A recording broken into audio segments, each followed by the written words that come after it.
सिपाहीजला हांकर तांगबेदेकनि लुआजिमुंबाय विकसित भारत गेरेन्टी फर रोजगार एंड आजीविका मिशननि बखाक्ति हांकर बेरेमनि मालायमुं पान्दा संजाजाखा सांग्रांशाला मानजाखा सिपाहीजला हांकर परिषदनि सभाधिपति सुप्रिया दास दत्त सिपाहीजला हांकर एडिशनल हांकरफा सुभाष दत्त जम्पुइजला बखास्तेनि बिडिओ जरिलाम ब्लक बिडिओ विशालगढ़नि बखास्ते फानक हबै ते जुदा जुदा ब्लकनि ভিডিও ভিলেজ কমিটিনি চেয়ারম্যান রক মানজকবাইখা আমরা 2047 এর মধ্যে আমাদের ছোট্ট ত্রিপুরা রাজ্যকে যেখানে জাতি জনজাতি সমস্ত অংশের মানুষ এই রাজ্যে বসবাস করে সেই রাজ্যকে আমরা বিকশিত ত্রিপুরা হিসাবে আমরা গড়ে তুলব।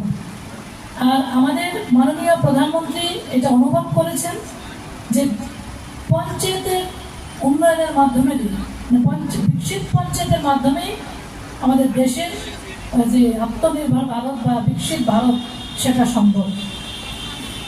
দেখুন, এতদিন ছিল MGN রেখা, মহাত্মা গান্ধী নামে এই প্রকল্প চালু ছিল, কিন্তু দুর্ভাগ্য হলেও আমাকে বলতে হচ্ছে আমাদের এই যে জাতির পিতা জাতির জনক মহাত্মা গান্ধী উনি কিন্তু বলে গেছেন যে ভারতবর্ষকে যদি দেখতে চাও গ্রামে যেতে হবে, গ্রাম হলো ভারতবর্ষের আত্মা। উনি চেয়েছিলেন যে গ্রামের অর্থনীতি গ্রামের মানুষের আত্মসামাজিক মান যেন উন্নয়ন হয়।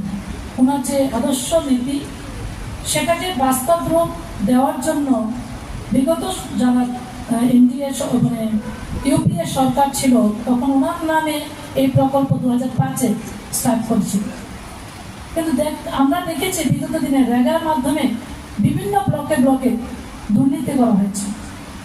তো ওনার যে উদ্দেশ্য বা ওনার যে লক্ষ্য ছিল যে বিকশিত ভারত, বিকশিত গ্রাম, গ্রাম স্বরাজ, সেটাকে যদি প্রকৃত অর্থে কেউ বাস্তব রূপ দেওয়ার কাজ করছেন সেটা হলো আমাদের দেশের যশস্বী প্রধানমন্ত্রী নরেন্দ্র মোদী।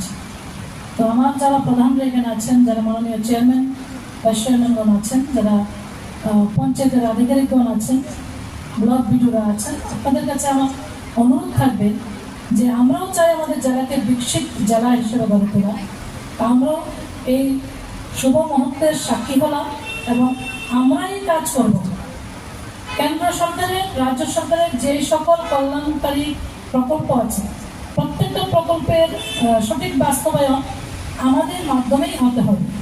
আমার বিশ্বাস যারা আপনারা এখানে উপস্থিত হয়েছেন আপনারা আপনাদের গ্রামের ভৌগোলিক অবস্থানকে সামনে রেখে গ্রামের মানুষের যে চাহিদা, তাদের যে ডিমান্ড, সেটাকে মাথায় রেখে আপনার গ্রামে যে ধরনের সম্পদ আছে, আমাদের প্রাকৃতিক সম্পদ আছে অনেক, সেগুলিকে কাজে লাগিয়ে আপনারা সুন্দরভাবে এই ভিপি রামজি পরিকল্পনা তৈরি করবেন এবং প্রকৃত অর্থে গ্রামের প্রত্যেকটা অংশের মানুষের জন্য বিকাশ হয় এবং ওই গ্রামের জন্য সার্বিক বিকাশ হয়, এই আশাটুকু আমি রাখছি। আমরা সংকল্পবদ্ধ, আমরা জনগণের অন্তিম ব্যক্তি অবধি সরকারের প্রত্যেকটা যোজনা আমরা নিয়ে যাব এবং এই যে বিবি রামজির এটার বেনিফিট কি এটা আপনারা শুনেছেন। আগে ছিল 100 দিনের কাজ, এখন 100 দিন থেকে বাড়িয়ে 125 দিন এবং এটা গ্যারান্টি সহকারে বলা হয়েছে। Step into a place full of new ideas and opportunities at Techno India University Tripura, where you learn, grow and build your future. A place that truly helps your dreams become a reality.